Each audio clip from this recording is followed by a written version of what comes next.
Muito bem, senhoras e senhores, por favor, eu peço que se acomodem em seus lugares. Iniciamos neste momento nosso primeiro painel de debates com o tema O Sistema Brasileiro Anticorrupção na Administração Pública, a nova legislação, os códigos de conduta ética e a relação entre as diferentes instâncias de responsabilização. Para tanto, gostaria de convidar para presidir esta mesa o Dr. Jader Ferreira Guimarães. Ele é doutor em Direito do Estado pela PUC São Paulo, professor do curso de mestrado de Direito da UFES e também professor do curso de Direito da UVV Espírito Santo. Vamos recebê-lo com uma salva de palmas, senhoras e senhores. Os palestrantes: Dr. Adilson Abreu Dallari, professor titular de Direito Administrativo da PUC São Paulo, membro do Conselho Superior de Assuntos Jurídicos e Legislativos do CONJUR da Fiesp.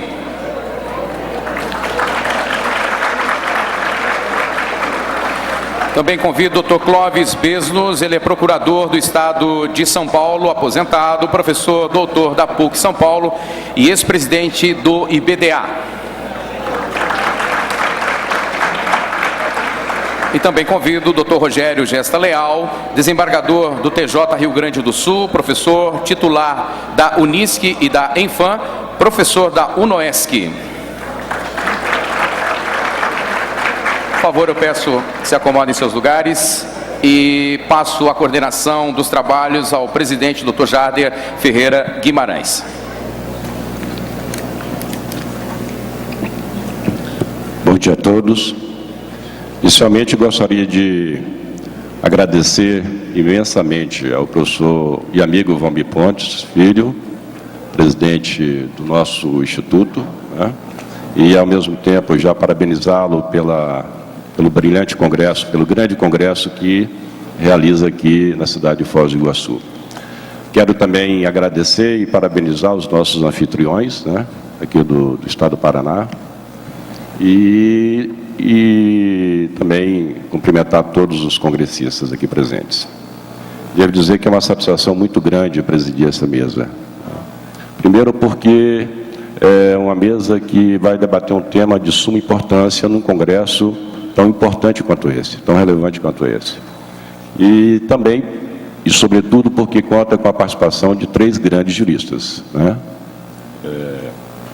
E eu vou anunciá-los aqui agora para todos os senhores.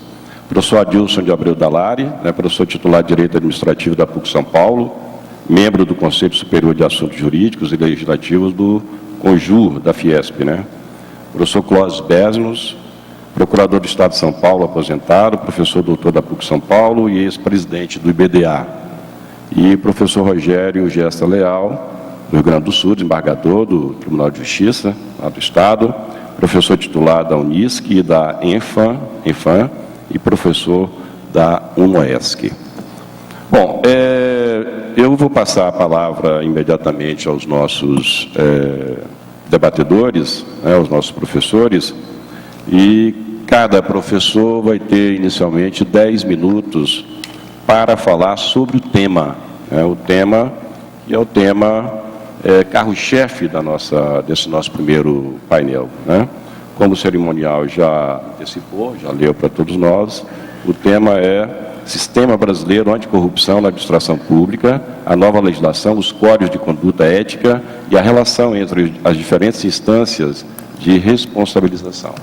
Então, cada um dos senhores terá tempo de 10 minutos, né, para fazer as suas considerações.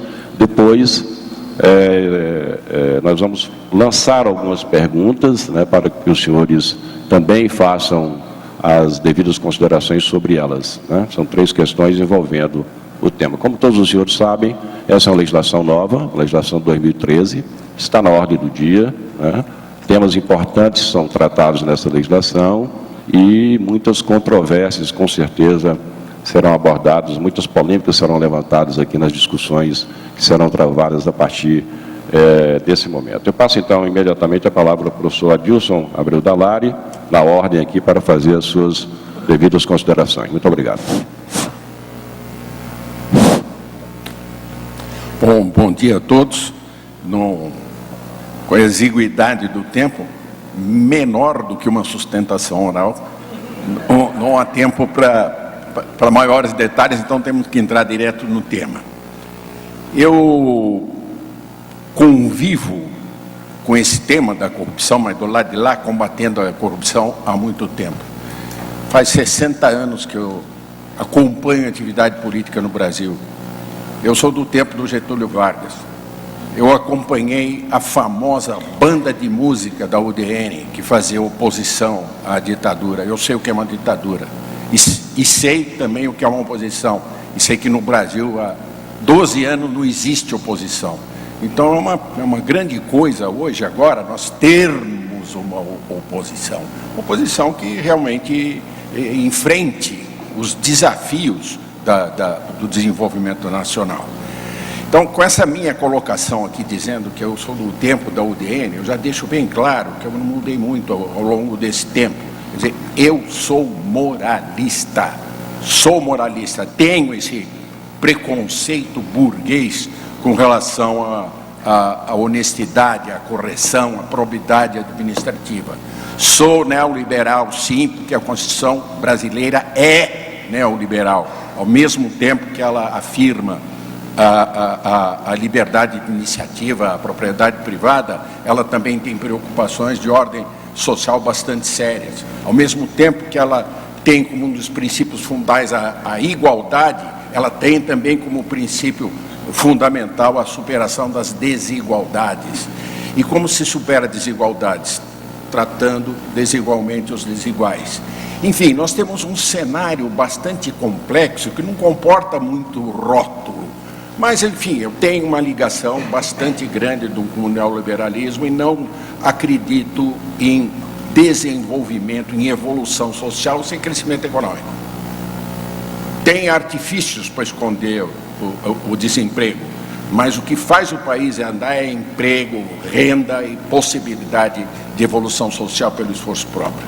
Então, essa questão da corrupção, ou do combate à corrupção, está muito ligada a isso.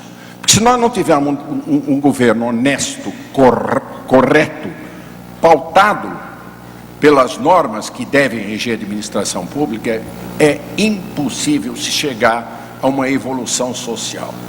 Haverá sempre privilegiados e prejudicados. Haverá sempre aqueles que, por dependência, mantêm uma hegemonia. Eu me formei em 1966.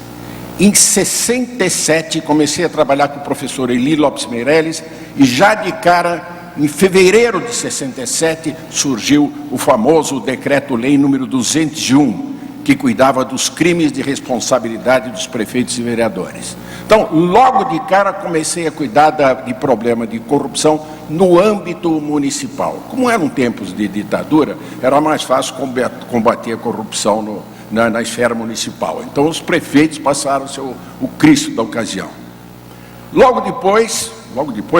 Bem depois, em 92, dando um salto aqui, veio a Lei de Improbidade, cuja primeira vítima foi exatamente o seu autor.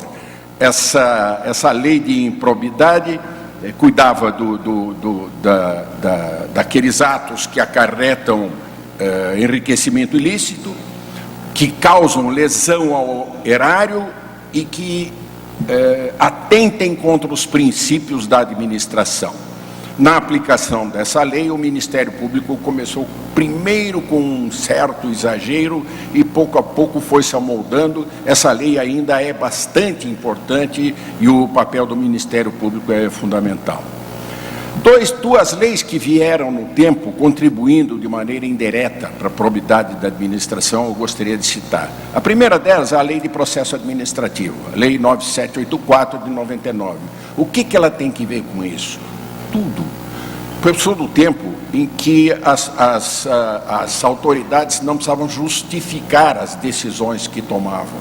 E um dos pontos fundamentais da Lei de Processo Administrativo é uma motivação. Quer dizer, quando alguém toma uma atitude sem ter que motivar, depois, se der algum problema, há um universo infinito de desculpas. Mas se processo de tomada de decisão estiver registrado num documento escrito, as razões de decidir foram previamente colocadas, aí sim é possível responsabilizar. Outra lei importantíssima foi a lei de responsabilidade fiscal, porque os desmandos, os desacertos que se faziam em matéria de orçamento não era brincadeira, valia tudo. Não vou dizer que hoje nós temos um orçamento que é efetivamente aplicado. O orçamento é uma referência. O orçamento serve para barganhas políticas e o orçamento deveria ser, como é na Constituição, um instrumento de planejamento. Já tenho escrito aí sobre o orçamento vinculante, defendendo aquela ideia que todo poder encerra um dever. Quer dizer, na medida em que uma consignação, uma verba orçamentária é consignada para determinada finalidade, o Executivo tem o dever de executar o programa representado por aquela dotação. Por último, surgiu a lei de crimes contra as finanças públicas, a lei 10.028 de 2000. Essa lei de finanças públicas, ela passou a cuidar das infrações à lei de responsabilidade fiscal. E vejam, ela alterou o Código Penal e alterou, inclusive, o começo de tudo, o Decreto-Lei número 201. Ou seja, nós já demos uma volta aqui, fizemos um círculo completo, voltamos ao Decreto-Lei número 201, até então que surgiu o nosso tema aqui, que é a lei de anticorrupção, o sistema brasileiro anticorrupção na administração pública, a lei 12.846.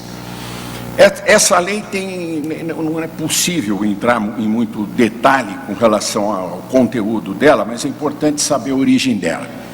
Ela tem uma origem remota nos Estados Unidos. Os Estados Unidos é um país que leva muito a sério essa questão da concorrência, da liberdade de concorrência. É um país fundado na liberdade de atuação, na liberdade econômica, e a liberdade, se não tiver peia,